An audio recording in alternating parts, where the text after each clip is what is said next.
ಏಳನೆಯ ತರಗತಿಯ ಪ್ರೀತಿಯ ವಿದ್ಯಾರ್ಥಿಗಳಿಗೆ ಎ.ಬಿ.ಜಿ ಸ್ಪೋಕನ್ ಇಂಗ್ಲಿಷ್ ಕ್ಲಾಸಸ್ಗೆ ಆಧಾರದ ಸ್ವಾಗತ.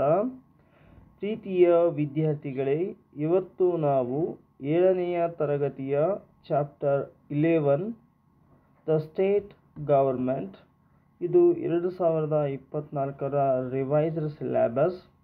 ಬನ್ನಿ ಪ್ರೀತಿಯ ವಿದ್ಯಾರ್ಥಿಗಳೇ, ಇವತ್ತು ಈ ಒಂದು ಅಧ್ಯಾಯದ ಪ್ರಶ್ನೋತ್ತರಗಳನ್ನು ಈ ಒಂದು ವಿಡಿಯೋದಲ್ಲಿ ಡಿಸ್ಕಷನ್ ಮಾಡ್ತಾ ಸಾಗೋಣ. ಇಲ್ಲಿಯವರೆಗೆ ನೀವು ನಿಮ್ಮ ನೆಚ್ಚಿನ ಚಾನಲ್ ಆಗಿರುವ ಎ.ಬಿ.ಜಿ ಸ್ಪೋಕನ್ ಇಂಗ್ಲಿಷ್ ಕ್ಲಾಸಸ್ಗೆ ನೀವಿನ್ನೂ ಸಬ್ಸ್ಕ್ರೈಬ್ ಆಗಿಲ್ಲ ಅಂದರೆ ಈ ಕೂಡಲೇ ಸಬ್ಸ್ಕ್ರೈಬ್ ಆಗಿ. ಈ ವಿಡಿಯೋ ನಿಮಗೆ ಇಷ್ಟ ಆದರೆ ದಯವಿಟ್ಟು ಲೈಕ್ ಮಾಡಿ, ಶೇರ್ ಮಾಡಿ, ಕಮೆಂಟ್ ಮಾಡಿ ಅಂತ ಕೇಳಿಕೊಳ್ಳುತ್ತಾ ಮೊದಲ ಪ್ರಶ್ನೆಯನ್ನು ನೋಡೋಣ.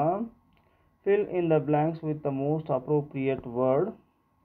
Teachers, representatives are the members of upper house. Suvarna Sauda is in Belagavi district, Belagavi city.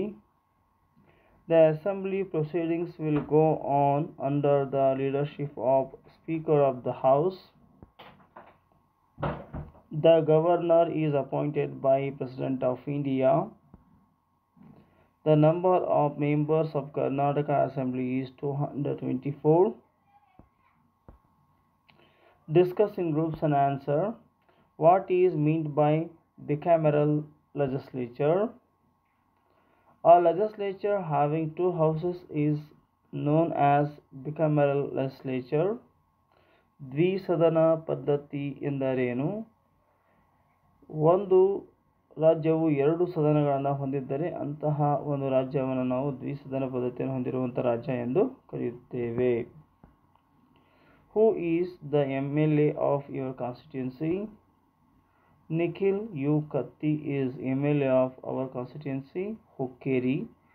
ಇಲ್ಲಿ ವಿದ್ಯಾರ್ಥಿಗಳು ಗಮನಿಸಬೇಕು, ನಿಮ್ಮ MLA ಕ್ಷೇತ್ರದ MLAಗಳು ಯಾರಿದ್ದಾರೆ ಅವರ ಹೆಸರನ್ನು ಇಲ್ಲಿ ನೀವು ಬರೀಬೇಕಾಗತ್ತೆ. ಸೊ ನೆಕ್ಸ್ಟ್ ನೋಡೋಣ. Mention any three powers of the governor.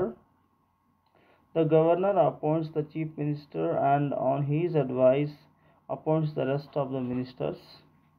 When the president dissolves the state government, there is a president's rule in the state and the governor takes charge of the administration of the state. What are the main powers and functions of the chief minister? The chief minister's powers and functions. The governor appoints the ministers on the advice of the chief minister. The chief minister has the power to allocate the departments to the ministers or charge the departments. The chief minister has the power to drop the ministers. He plays an important role in maintaining good relationship between the center and state. Write the duties of an MLA. The main responsibilities of the MLAs is to keep in touch with the people of their respective constituencies and solve their problems. They must take special interest in the welfare programs in their constituencies. In order to facilitate the members to carry on their work, they are given monthly salary and certain facilities. So ಪ್ರೀತಿಯ ವಿದ್ಯಾರ್ಥಿಗಳೇ, ಇಲ್ಲಿಯವರೆಗೆ ನೀವು ನಿಮ್ಮ ನೆಚ್ಚಿನ channel ಆಗಿರುವ ಎ.ಬಿ.ಜಿ spoken English ಕ್ಲಾಸಸ್ಗೆ ನೀವಿನ್ನೂ subscribe ಆಗಿಲ್ಲ ಅಂದರೆ ಈ ಕೂಡಲೇ ಸಬ್ಸ್ಕ್ರೈಬ್ ಆಗಿ. ಈ ವಿಡಿಯೋ ನಿಮಗೆ ಇಷ್ಟ ಆದರೆ ದಯವಿಟ್ಟು ಲೈಕ್ ಮಾಡಿ, ಶೇರ್ ಮಾಡಿ ಮತ್ತು ಕಮೆಂಟ್ ಮಾಡಿ ಅಂತ ಕೇಳಿಕೊಳ್ಳುತ್ತಾ ಧನ್ಯವಾದಗಳು.